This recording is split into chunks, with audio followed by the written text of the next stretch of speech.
So in this video, we'll be seeing a practical parallel and series resonant circuit. Its derivation with respect to bandwidth, if not,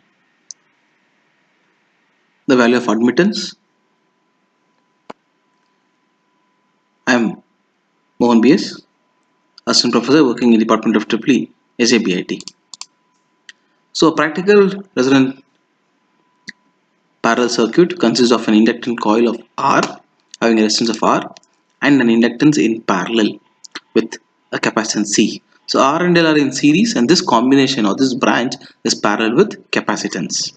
This is called a tank circuit because it stores energy in the magnetic field of a coil and in electric field of the capacitance. Note that the resistance RC of the capacitance is negligibly small and thus neglected that resistance in this branch over here. So we know in parallel voltage remains common or constant, thus taking V as reference, current through the resistance will be in phase and the current through inductance will be a 90-degree phase shift. That is for pure inductance. However, the current through R and L will lag by some angle, right? So this is the current IL which is actually flowing through this branch. And this is the capacitive current IC which is leading with respect to voltage by 90 degrees. And resultant of these two current is the total current I.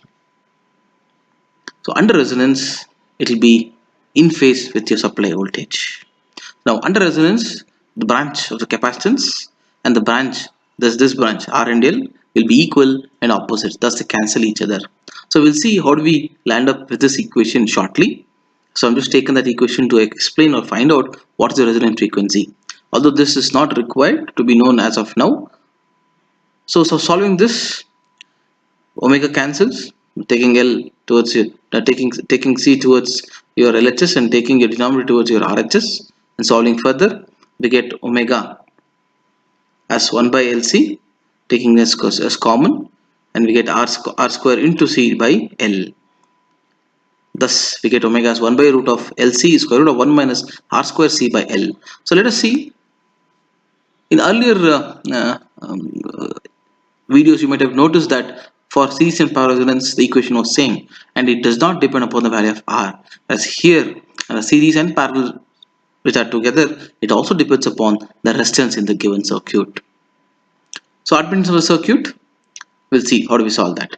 So we know that these two are in parallel. Which two? These two branches are in parallel. Thus we can say Y is equal to YL plus YC.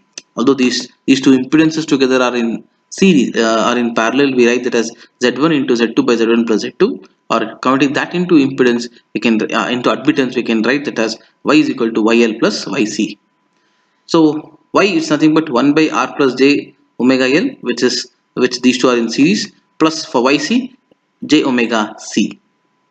Now solving for YL, we know that ZC is equal to 1 by omega C and YC is nothing but 1 by ZC. Substituting the value of ZC as 1 by omega C, we get YC which is equal to omega C. So I hope it is clear that how we've got YC as equal to J omega C. So solving for YL further, YL is equal to 1 by R plus J omega L. So multiplying dividing by the denominator with that is R minus J omega L divided by R minus J omega L. This is the equation. And YC is nothing but 1 by, as we have seen, 1 by ZC, and solving them we have got YC as J omega C. Right? So solving them further and then rearranging for the real part and the imaginary part, segregating it, and we know for resonance this part has to be going to 0. That is, your susceptance has to be 0 and this is your conductance. I hope now you are aware that from where I have taken in this previous slide, where I have taken this equation from. Right. So if you solve this, we have seen this is your equation for your omega naught. Right. So this is the equation for omega naught. So Fr is nothing but 1 by 2 pi 1 by root LC minus R square by L. So the difference here is we have taken this 1 by square root of 2 as common, but whereas here we have retained them as it is here. So that's the difference between these two equations. However, per se they are same. So impedance of a parallel resonance circuit. So as we have seen, y the admittance is given as 1 by this equation in the last slide, and this goes to 0, and the total impedance is simply one of inverse of this entire equation. So we ask for impedance. Impedance is nothing but inverse of y.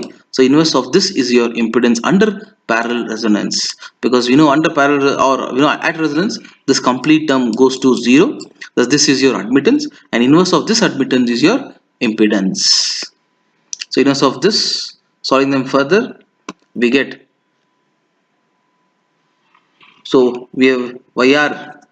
So this equation that you can see, we have taken from here, that is r square plus omega r square L square is equal to L by C. So it is solving, taking that and substituting in this place as L by C, that you can see here, and C goes to the numerator, it reduces in as RC by L.